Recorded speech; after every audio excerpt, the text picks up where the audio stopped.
этот мир светлее и добрее.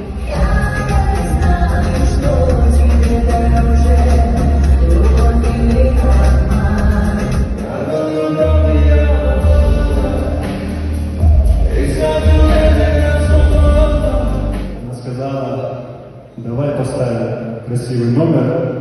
Я люблю выступать перед студентами, ведь студенты — это наше будущее.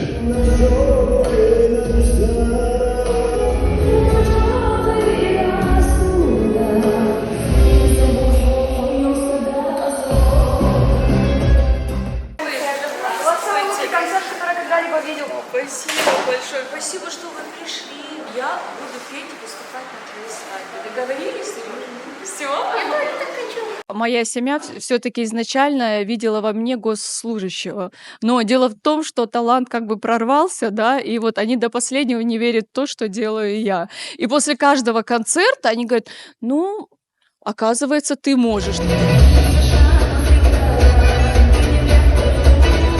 Выбор моей дочери Денизы — это ее выбор стать госслужащим. Скажу почему. Она прям с раннего детства большая поклонница Лаврова. Она была очень маленькая, шла передача, она смотрит и говорит, мама, говорит, а кто такой вот этот умный дяденька? Я говорю, это наш вот мистер Лавров.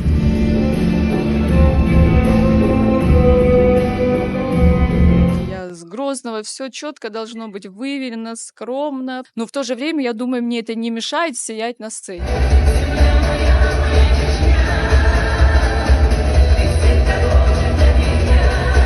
Когда я вижу, как меня встречает мой зритель, их улыбки, и все, я понимаю, Элина, не бойся, тебя все ждут, все хорошо.